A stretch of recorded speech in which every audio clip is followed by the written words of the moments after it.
A man who is perhaps one of the most awesome and feared opponents in the ring, the wild man from the Sudan, Abdullah the Butcher.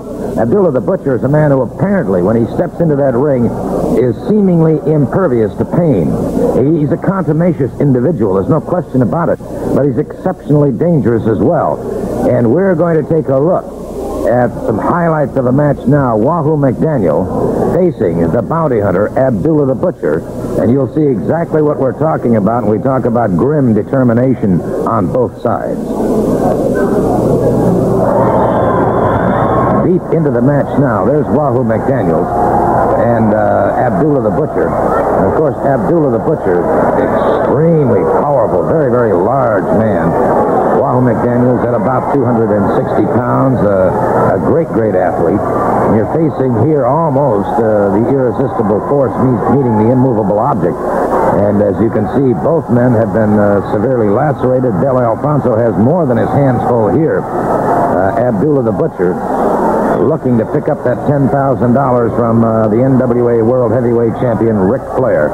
But Wahoo McDaniel's just as determined that nobody's going to make $10,000 off of his body, and that he fully... And there you see the sudden rapier-like thrust of Abdullah the Butcher. And the man moves with remarkable speed when you consider that he's right near that 400-pound mark. Well, one thing that really makes Abdullah the Butcher such a dangerous adversary is his ability to withstand pain. Also, I can say the same thing for Wahoo McDaniel. You have two competitors here. You see right here, the chair is going right on the top of the head. This is a steel chair, I might add, and it's not really bothering Abdullah the Butcher. Now, there a karate thrust did take Chief Wahoo McDaniel down. A karate thrust, of course, is right into the throat, and you can put your own fingers in your throat and mash it. You can see what that does to you. The pain is excruciating. It cuts off your breathing. It cuts off the oxygen to your brain. But between these two men, it's always going to be a very dangerous match, extremely dangerous. These two men, I might add, are something like this recent boxing match between Marvelous Marvin Hagler and Thomas Hearns. Always felt that Hagler would win because the man is so tough. He can take that pain and punishment. Nothing bothers him, just like these two men. They can take it. The more you beat on them, it seems like the stronger they get, the tougher they get. They just feel no pain whatsoever. I think the name of this is intensity, and both men have that intensity. Abdullah the Butcher driven, of course, by his greed for money. Wahoo McDaniel, of course, driven by the fact that he does want that World Heavyweight Championship now held by Ric Flair, the NWA title holder.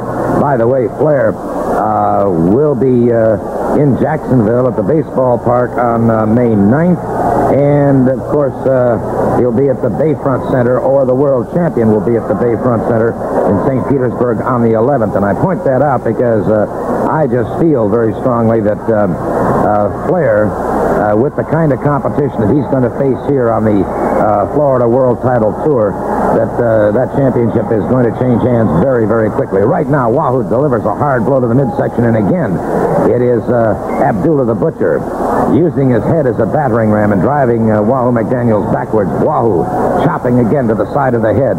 And these two giants of the wrestling world outside the ring and battling within that steel enclosure. And it's Wahoo McDaniels really taking a severe pounding to the head. Just how much more of this he can take. And, of course, the tremendous loss of that life-giving fluid, as both men are badly lacerated, and this has to have a tremendous weakening effect. Well, as many times in a match such as this is going to get down to physical conditioning. Who can last the longest? Who has the most energy? Who can really last? Because the punishment that these two both are absorbing isn't really bothering them that much. They are, as the match goes on, they will wear themselves down. The energy will give out, and after a while, someone is going to have to win. I would like to add that there's going to be big matches next Saturday, April 27th at Robards Arena in Sarasota. You won't want to miss. There's Wahoo McDaniel. Well, there's the head of Abdullah the Butcher going right up against that steel ring post. I can tell you from past experience, my head's been running to that, and that is solid steel. It doesn't give. And if this doesn't knock you out, virtually nothing will. Wahoo McDaniel's now with a chop into the throat, another chop into the throat of Abdullah the Butcher, and the Butcher as I've said before, seemingly impervious to pain, taking all of this punishment, comes right back after Wahoo McDaniel took a series of chops that would have felled the average individual, or perhaps even the average wrestler, but not so with Abdullah the Butcher and Wahoo McDaniels. As I said earlier, of course, two giants of the wrestling profession, and these men continue this battle outside the ring.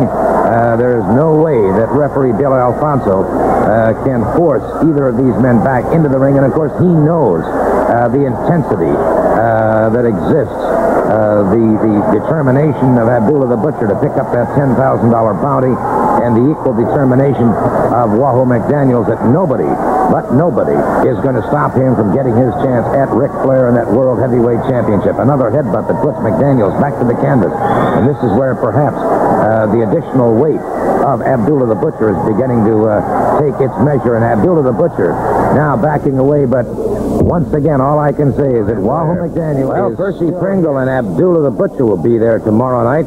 Abdullah going up against the American Dream, Dusty Rhodes, and there'll be some other great matches. Let's listen to these comments. The American Nightmare, Dusty Rhodes. I'll tell you what, Mr. Rhodes, no introduction is necessary for me. No introduction is necessary for the man standing behind me.